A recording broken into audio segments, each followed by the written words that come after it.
बिस्मिल्लाहिर्रहमानिर्रहीम जी दोस्तों, अज अपने रकबे ते जमीनां ते हाज़र हाँ।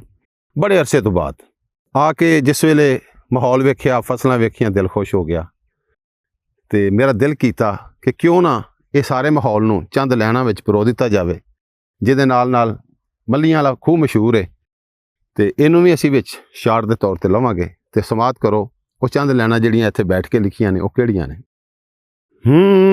फसल चंगी नू वेख के हो जांदा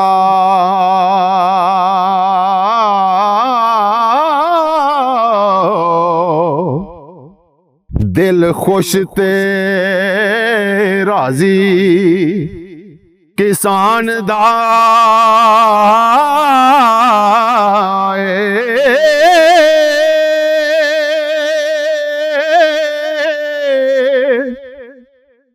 कणक सरों छटाला जे बीजिए ते फिकर हुंदा ना जरा नुकसान दा।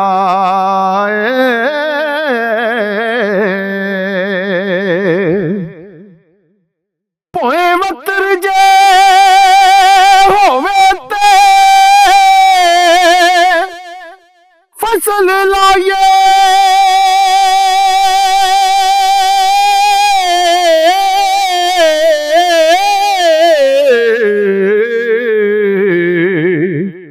कम वेले ते पानी भी लाण दा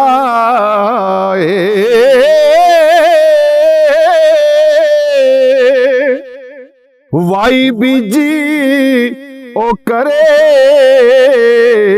हसनैन अकबर हो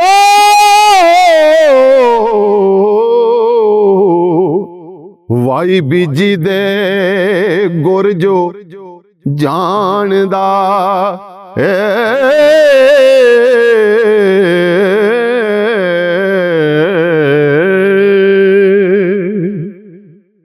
जी दोस्तों, मल्लियां वाला खूह अज बहुत अरसे तो बाद इत्थे आउण दा मौका मिलिया, जिथे असीं छोटे होंदे आउंदे सां ते बाबियां कोलों सूफिया दे कलाम खास तौर पर हीर वारिस शाह सां सुननी।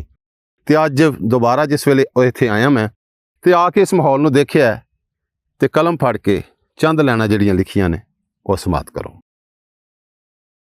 करिए सेवा जे ना हथीं मापियां दे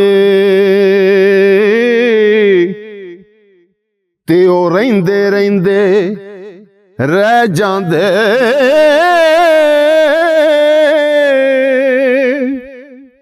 ध्यान दईए जे ना अपने बच्चियां ते बुरे राते पैंदे ओ पै जांदे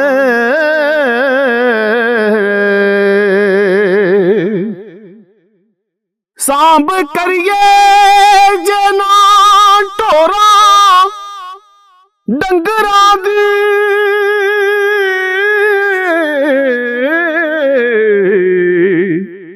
ते ओ बहिंदे बहिंदे बह जांदे कच्चे कोठे जे लिंबिए ना हसनैन अकबर ते ओ ढैंदे ढैंदे टह जांदे